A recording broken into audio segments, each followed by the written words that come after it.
तो सवाल देखते हैं हम लोग, what is percentage? What is percentage. ठीक है, तो परसेंटेज सिंपली है क्या? तो परसेंटेज क्या है? इसे ये दो चीज़ से बना हुआ है। कौन सा दो चीज़? पर और सेंट। हाँ, क्या दो?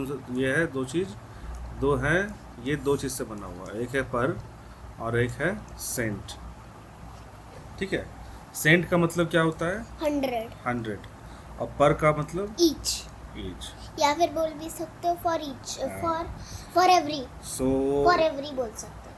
हाँ, what do we mean by percentage? Means per means each and cent means 100, means each in 100. Understood? Yes. Means if we have 100 things, just Yes. imagine here is a box which has 100 parts. Imagine, okay? Okay. Just imagine we have 100 parts. Now we will choose only one part, any one part. Okay. This will be called 1 in 100 or 1 out of 100. समझ में आया? हाँ, तो ये इस तरह से हम चीज़ें डिफाइन करते हैं। आप परसेंट, आप बीच में इंग्लिश क्यों बोलने लग भूल गए? गया था मैं। ठीक है, 1 आउट ऑफ 100। तो हम लोग क्या करेंगे सिंपली कि 100 रहेगा तो we will choose only one thing out of 100। तो इसी को कहते हैं परसेंटेज। तो पूरा खेल यही है। तो अब एक बात को समझो, सोचो, जस्ट थिंक, इसकी ज़रूरत क्यों पड़ी? सवाल ये हो गया। हाँ, ये सब। अगर इसका ज़रूरत तुम्हें समझ में आ जाएगा ना, तो चीज़ें तुमको क्लियर हो जाएंगी। तो इसका ज़रूरत सिर्फ और सिर्फ इतना ही पड़ा है हमको कि 100 में क्यों बांटा हमने, हाँ, पर 50 क्यों नहीं किया गया? सोचो जरा, पर 200 क्यों नहीं किया गया, पर 1000 क्यों नहीं यूज़ किया?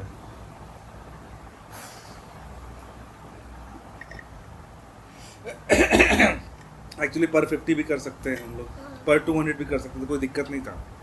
बस ये है कि 100 से कैलकुलेशन इजी हो जाती है। और एक बात समझो, ये सब जब डेवलप हुआ होगा, ये सब मैथ्स पुराने समय में हुआ है, उस समय कैलकुलेटर भी नहीं था, कंप्यूटर तो दूर की बात। अच्छा। जो चीज़ें हमें करनी पड़ रही थी सब मैनुअली करना पड़ रहा है। समझो इस बात को, हाँ। ये सारा काम मैनुअली करना पड़ रहा अब है। हमारे पास कैलकुलेटर है इसलिए वो नहीं, उससे फर्क नहीं। अभी तुमको लगता है ना कोई बात नहीं, कोई भी नंबर लो, 100 से डिवाइड करना है, 500 से डिवाइड करना है, 465 से डिवाइड करना, हमारे पास मशीन है, तुरंत कर देगा, है ना। लेकिन जिस समय ये सब मैथ्स डेवलप किया गया, उस समय सब चीज़ें थी नहीं, तो इंसान को ही हर कैलकुलेशन करना है। और जो सेंट है 100 एक ऐसा नंबर है जिसको बहुत ईजिली हम उससे डिवाइड कर सकते हैं। क्या करना होता है 100 में?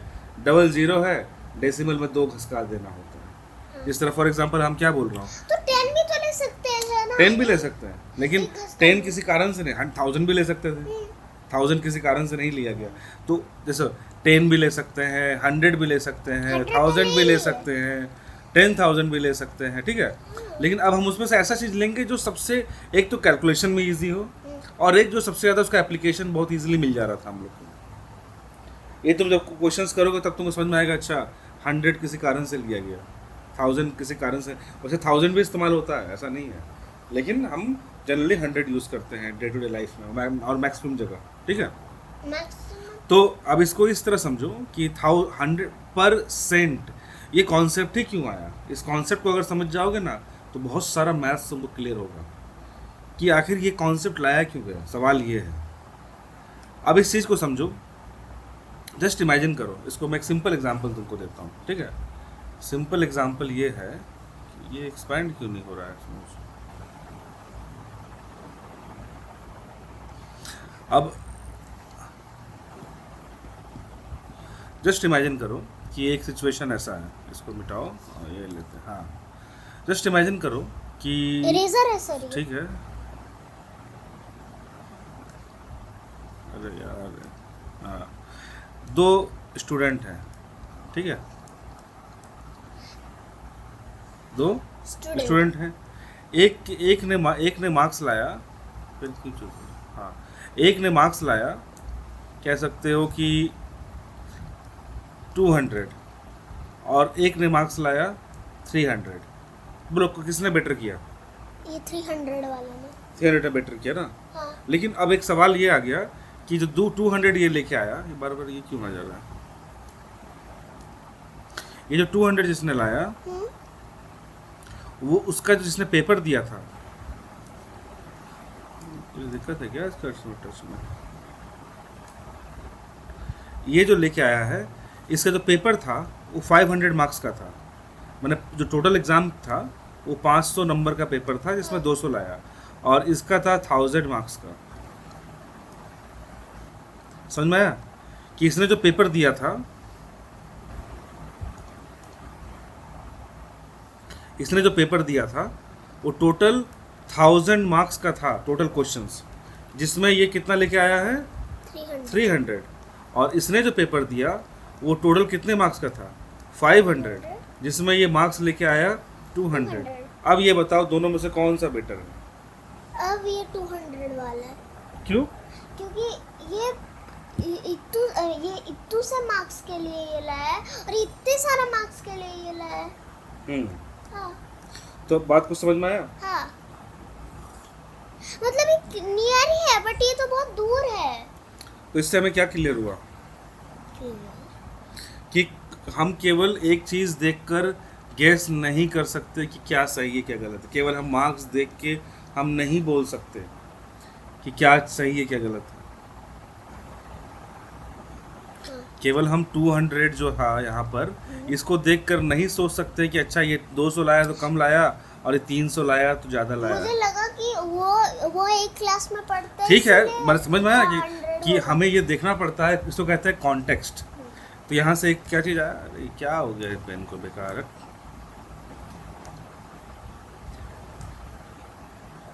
मैक में दिक्कत कर रहा है क्या ये?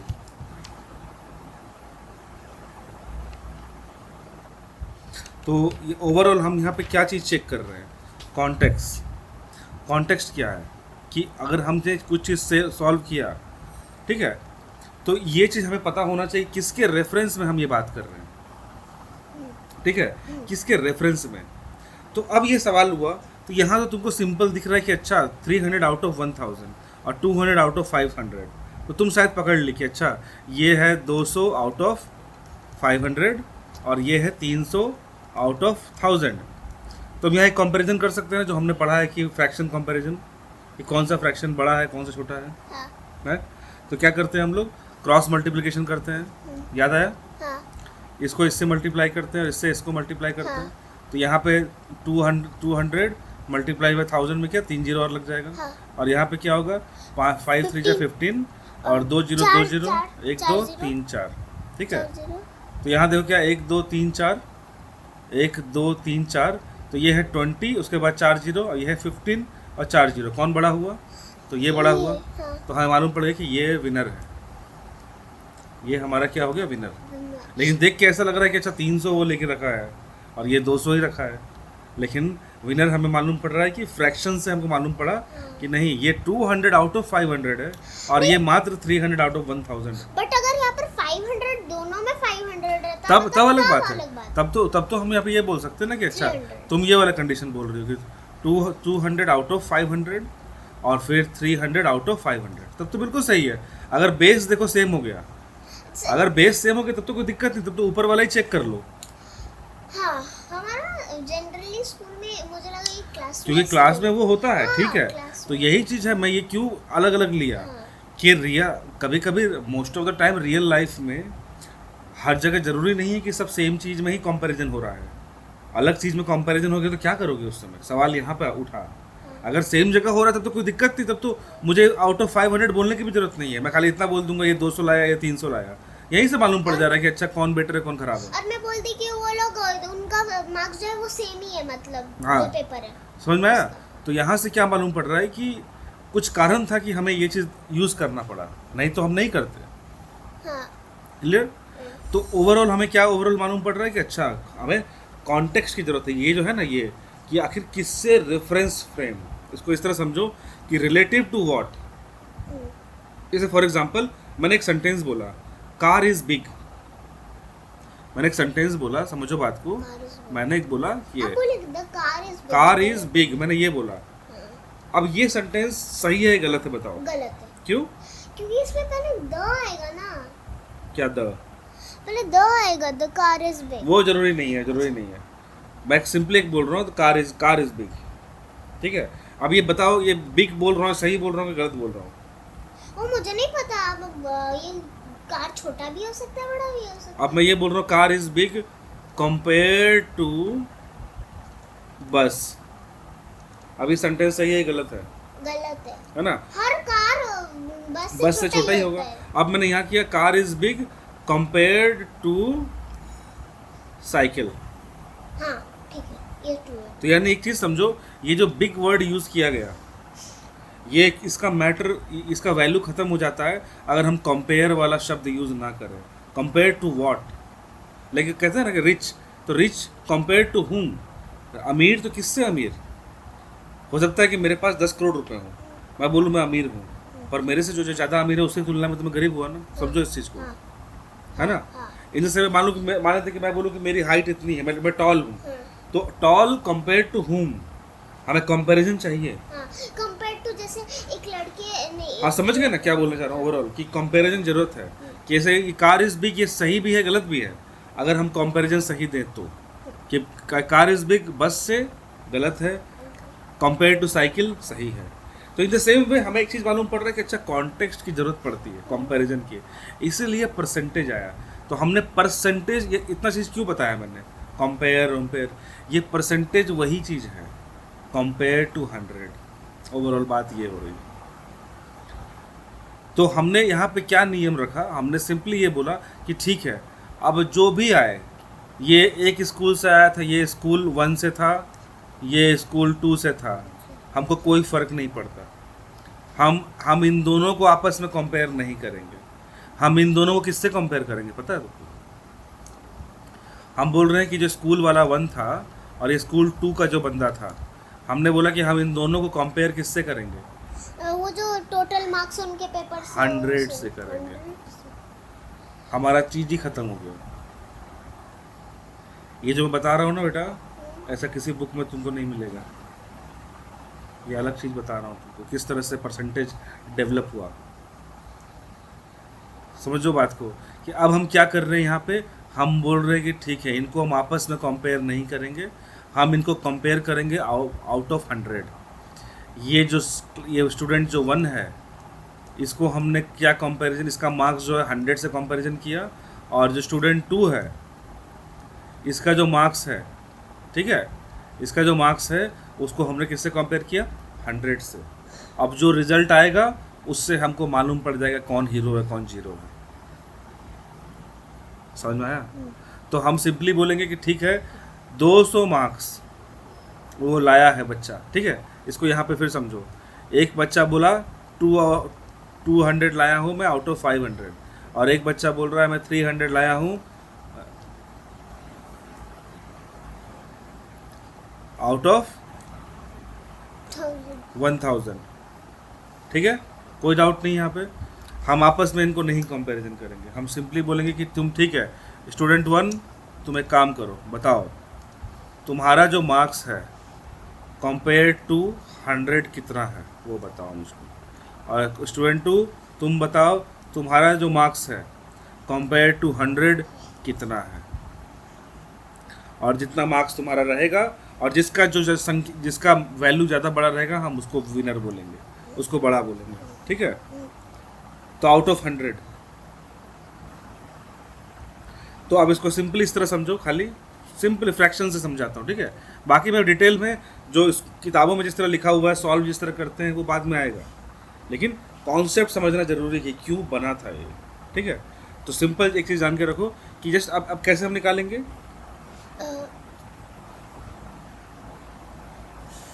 एक minute,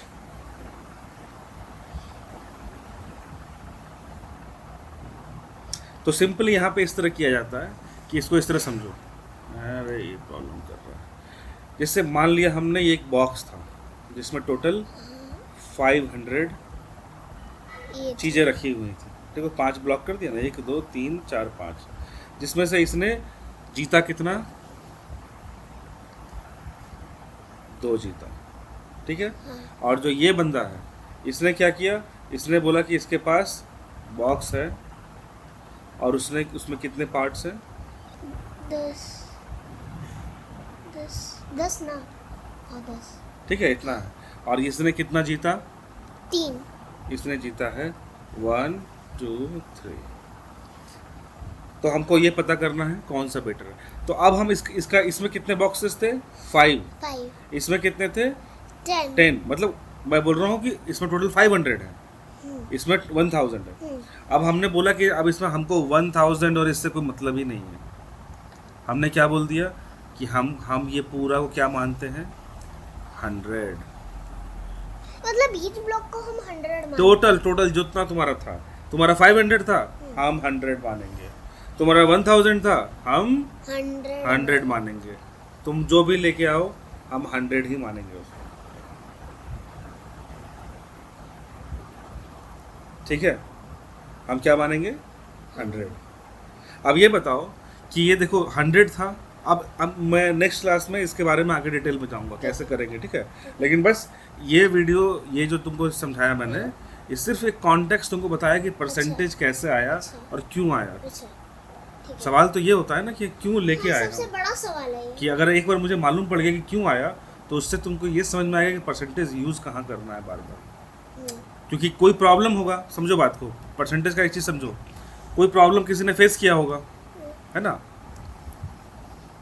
problem, how to solve, हाँ, हाउ टू सॉल्व इट, तब एक आइडिया आया होगा, और वो आइडिया क्या है? परसेंटेज। ठीक है। अब एक चीज़ समझ में आ गया, परसेंटेज। तो यानी हमको एक चीज़ समझ में आ रहा है कि ये जो परसेंटेज है, इस परसेंटेज से हम कौन सा प्रॉब्लम सॉल्व कर सकते हैं? ये वाला प्रॉब्लम। मानते हैं प्रॉब्लम का नाम है प्रॉब्लम एक्स। अच्छा, X। ठीक है। इस प्रॉब्लम के लिए एक आइडिया हमने निकाला, आइडिया, और उससे सॉल्यूशन क्या निकाला कि परसेंटेज से हम सॉल्व कर सकते हैं। तो ओवरऑल इस चीज़ से समझो कि हम इस परसेंटेज से क्या सॉल्व कर सकते हैं? Problem x. तो मुझे ये पता होना चाहिए कि प्रॉब्लम था क्या। तब हम जब परसेंटेज सीख जाएंगे तो उस टाइप के जितने भी प्रॉब्लम आएंगे हम उसको सॉल्व कर सकते हैं। समझ में आ रहा है? खाली अगर हम लोग ये सीखें, जो मैक्सिमम लोग करते हैं, क्या करते हैं गलती, कि वो लोग को लगता है कि हम खाली परसेंटेज सीख लें तो इससे सॉल्व कर देंगे। पर परसेंटेज सीखने के बाद हमको यही आइडिया नहीं लगता कि इसको सही तरीके से इस्तेमाल कैसे करना है। मैं ये नहीं बोल रहा हूँ कि तुम डायरेक्ट परसेंटेज सीखोगी तो प्रॉब्लम नहीं सॉल्व पाओगे, क्वेश्चन कर लोगी, लेकिन मैथ्स का मतलब क्वेश्चन सॉल्व करना खाली नहीं होता है, उसको रियल लाइफ में कहाँ कहाँ इम्प्लीमेंट करना है, वो चीज़ सीखना जरूरी है। इसीलिए हम क्वेश्चंस करते हैं ताकि हाँ। वो हम इम्प्लीमेंट तुम्हारा कर पाए। तो यहाँ मैंने ये एक तुमको सीनरी बना के दिया कि परसेंटेज क्यों आ रहा था, कैसे आ रहा था। आप ठीक है। हमेशा हर वीडियो में मेरे को पहले सीनरी दिखाते हो। तो इस तरह से और भी चीज़ें हैं, लेकिन मैंने तुमको तुम्हारे लेवल के लिए इस तरह से चीज़ें डिटेल में समझाया। अब हम लोग फिर यहाँ अगले क्लास में यहाँ से फिर घुसेंगे और इस पर अटैक करेंगे कि कैसे इसको करना है। ठीक है। और किस तरह से फिर आगे बिल्ड होगा चीज़ें, उसको हम लोग करेंगे। तो आज खाली क्या है, व्हाट इज़, यहाँ देख लेते हैं, व्हाट इज़ परसेंटेज। यहाँ इसको थोड़ा जूम कर दूँ क्या? नहीं, मत कीजिए। ये देख, ये देख पूरा निशाना लिखो। कोई नहीं, क्या जाता। अरे अरे अरे अरे नहीं नहीं नहीं, ये देखो हो गया, व्हाट इज़ परसेंटेज। ठीक है। तो आज का क्लास खत्म। यहीं ख़त्म होता है।